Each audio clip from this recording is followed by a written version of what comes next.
Hello बच्चों, आप सभी का एक बार फिर से स्वागत है आपके अपने चैनल सुपर 18 इंग्लिश पर। और बच्चों, आज की इस वीडियो में हम फिर से एक बार क्लास 10 यूपी बोर्ड इंग्लिश की जो आपकी थर्ड नंबर पर जो आपकी पोएम है द विलेज सॉन्ग, उसको हम पढ़ने जा रहे हैं। बच्चों, जो विलेज सॉन्ग है वो सरोजनी नायडू ने लिखा हुआ है, जिसका मतलब होता है बेटा गाँव का गीत। ठीक है बच्चों, और बेटा मैं थोड़ा सरोजनी नायडू के बारे में बता देता हूँ। तो बच्चों, जो सरोजनी नायडू का जो जन्म हुआ था वो हैदराबाद में हुआ था।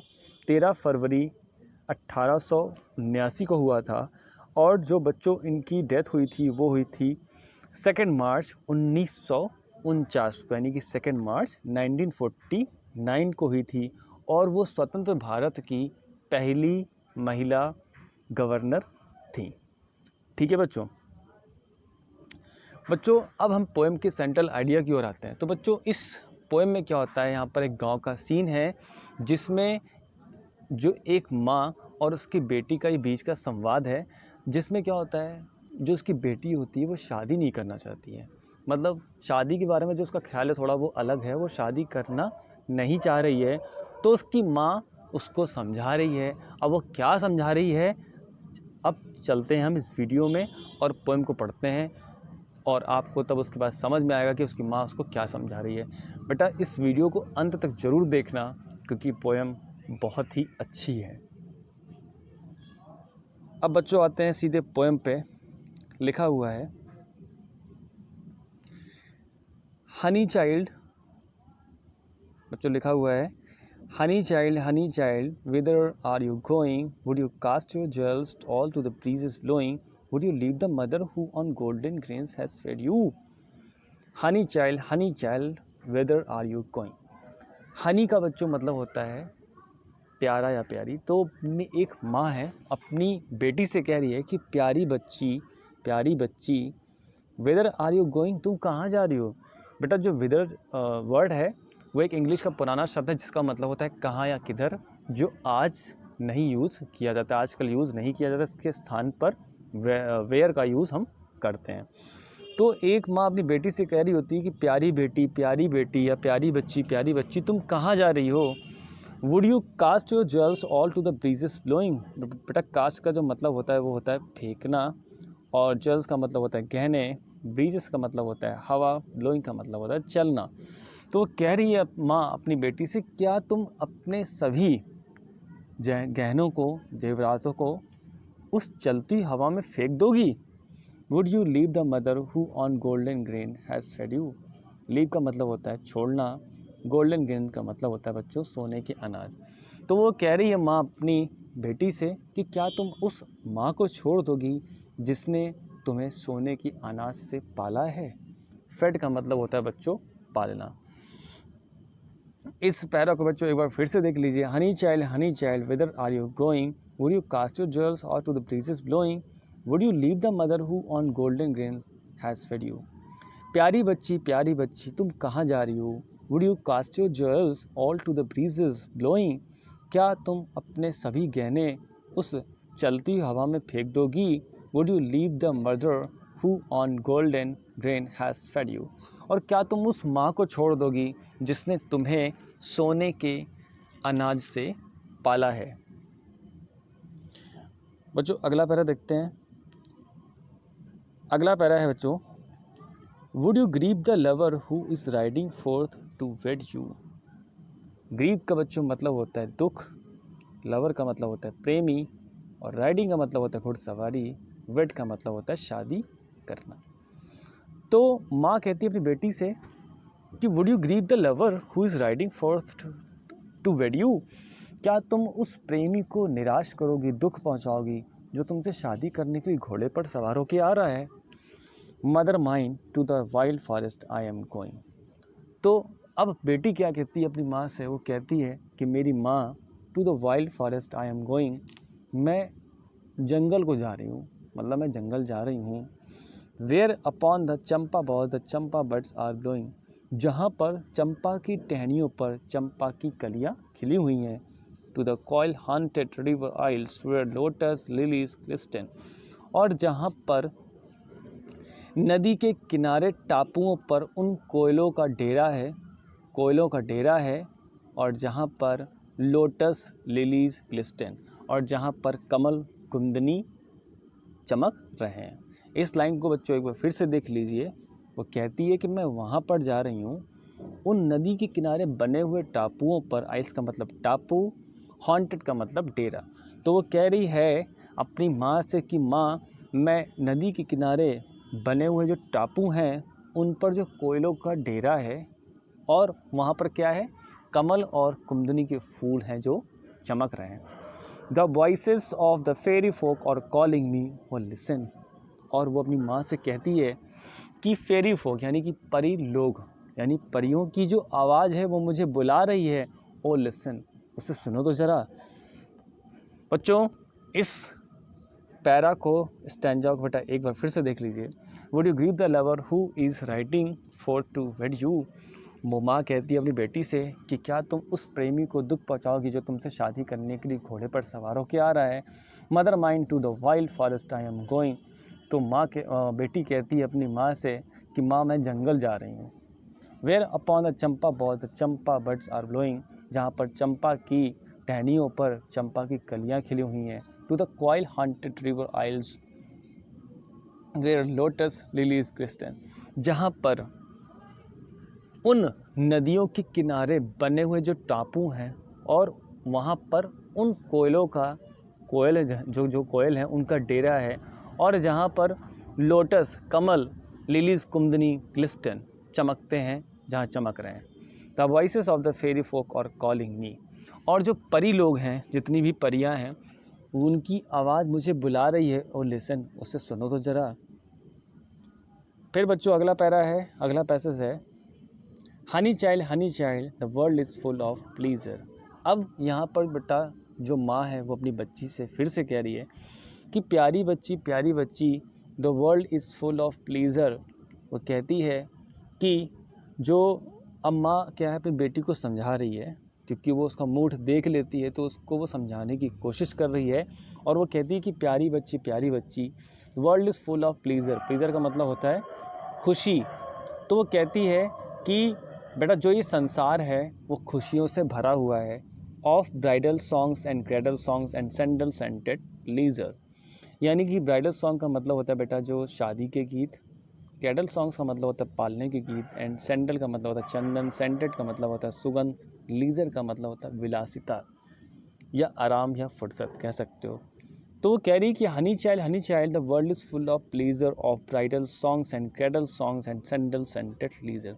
वो कह रही कि मेरी प्यारी बच्ची जो ये संसार है खुशियों से भरा हुआ है, और जहाँ पर ब्राइडल सॉन्ग यानी कि शहनाई के गीत हैं, शादी के गीत हैं, एंड क्रेडल सॉन्ग और पालने के गीत हैं, एंड सैंडल सेंटेड लीजर, और जहाँ पर जो चंदन है उसकी सुगंध से भरी हुई जो विलासिता है वो उससे भरपूर है। तो ओवरऑल वो अपनी बेटी को ये समझाने की कोशिश कर रही है कि बेटा जो ये संसार है वो शादी के गीतों से, पालने के गीतों से और चंदन की सुगंधित विलासिता से भरपूर है। मतलब यहाँ पर इतनी सारी खुशियाँ हैं, जो ये संसार है मतलब इतनी सारी खुशियों से भरा हुआ है। Your bridal robes are in the loom. Your bridal robes are in the loom. Silver and saffron glowing. Your bridal cakes are on the hearth. Oh, whither are you going? फिर वो कहती हैं अपनी बेटी से, your bridal robes are in the loom. Bridal robes का मतलब होता है शादी के कपड़े या शादी के जोड़े कह सकते हैं। Are in the loom, loom का मतलब होता है बेटा करगा, जहाँ पर वस्त्र बुने जाते हैं। तो वो कहती है अपनी बेटी से कि बेटा जो तुम्हारे ब्राइडल ड्रॉप्स यानी कि शादी के जो कपड़े हैं वो करघे पर हैं। करघे पर है मतलब बनने के लिए पड़े हुए हैं। सिल्वर एंड सेफ्रॉन ग्लोइंग, और उसमें क्या लगा हुआ है, चांदी और केसरिया का रंग चमक रहा है। मतलब जो शादी के तुम्हारे कपड़े हैं वो करघे पर हैं और उसमें चांदी और सेफ्रॉन यानी कि केसरिया ग्लोइंग चमक रहा है। ठीक है, मतलब जो शादी के जोड़े, जो शादी के कपड़े हैं वो करघे पर बनने के लिए रखे हुए हैं, पड़े हुए हैं, और उसमें सिल्वर, चांदी और सेफ्रॉन यानी कि केसरिया चमक रहा है। Your bridal cakes are on the hearth O whither are you going. तो कह रही है ब्राइडल केक्स का मतलब होता है शादी का केक या गुलगुले कह सकते हैं बच्चों आप, जो मीठे होते हैं। तो वो कह रही हैं अपनी बेटी से कि जो तुम्हारा शादी का केक है वो चूल्हे पर है या भट्टी पर रखा हुआ है, ओ विदर आर यू गोइंग, और तुम कहाँ जा रही हो। बच्चों इस स्टैंजा को बेटा फिर से देख लो एक बार। honey child, the world is full of pleasure, of bridal songs and cradle songs and sandal scented leisure. Your bridal robes are in the loom, silver and saffron glowing. Your bridal cakes are on the hearth. Oh, whither are you going? तो बच्चों इस para में वो जो माँ है अपनी बेटी को ये समझाने की कोशिश कर रही है कि बेटा मेरी प्यारी बच्ची, जो ये संसार है खुशियों से भरा हुआ है, और जहाँ पर शादियों के गीत, शादी के गीत और पालने के गीत और चंदन की सुगंध से, जो चंदन की सुगंध की विलासिता है उससे भरपूर है संसार। मतलब जो आपका संसार है बेटा, तुम्हारा जो संसार है वो अपनी माँ अपनी बच्ची से कहती है कि मेरी प्यारी बच्ची, जो ये संसार है वो शादी के गीतों से और पालने के गीतों से और चंदन की सुगंध की जो विलासिता होती है उससे भरपूर है। मतलब ये जो संसार है पूरा खुशियों से भरा हुआ है। Your bridal robes are on the loom your bridal robes are in the loom, silver and saffron glowing. और जो तुम्हारे शादी के कपड़े हैं वो करघे पर रखे हुए हैं, सिल्वर एंड सेफ्रॉन ग्लोइंग, और उसमें चांदी और केसरिया रंग चमक रहा है। मतलब उसमें गोटे लग रहे हैं, जो गोटे होते हैं उसमें चांदी और केसरिया का रंग चमक रहा है जैसे शादी के कपड़े होते हैं। Your bridal cakes are on the hearth, O whither are you going. और जो तुम्हारा शादी का केक है, गुलगुले हैं, वो चूल्हे पर या भट्टी पर रखा हुआ है, ओ विदर आर यू गोइंग, और तुम कहाँ जा रही हो। फिर बच्चों अगला पैसेज, अगला स्टैंजा है, the bridal songs and cradle songs have cadences of sorrow. The laughter of the sun today, the wind of death tomorrow. Far sweeter sound the forest notes where forest stream are falling. Oh mother mine, I can't stay. The fairy folks are calling. अब यहाँ पर जो बेटी है वो अपनी माँ से क्या कहती है। अब देखिए बच्चों, वो बेटी अपनी माँ से कहती है the bridal songs and cradle songs have cadences of sorrow. वो कहती है कि माँ, जो शादी के गीत होते हैं और जो पालने के गीत होते हैं वो दुख के क्या हैं, ताल हैं।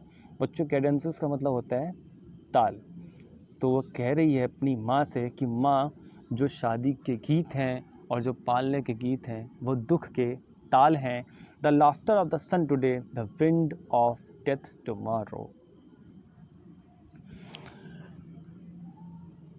यानी कि इसका मतलब ये है कि जो आज सूर्य की जो हंसी है वो कल क्या है, मृत्यु की हवा है। मतलब मृत्यु की हवा है। इस लाइन को बेटा फिर से देख लीजिए, laughter of the sun today, the wind of death tomorrow. यानी कि जो आज सूर्य की हंसी है वो कल क्या है, मृत्यु की हवा है। मृत्यु की हवा है। For sweeter sound the forest notes where forest streams are falling. Forest stream का मतलब होता है बेटा झरने, और स्वीटर का मतलब होता है मधुर, साउंड का मतलब होता है सुनाई पड़ना। द फॉरेस्ट नोट्स यानी कि जंगल की आवाज़ें। तो वो कह रही है for sweeter sound the forest notes, यानी कि वो कह रही कि इससे कहीं अधिक मधुर है वो जंगल की आवाज़ें का सुनाई पड़ना।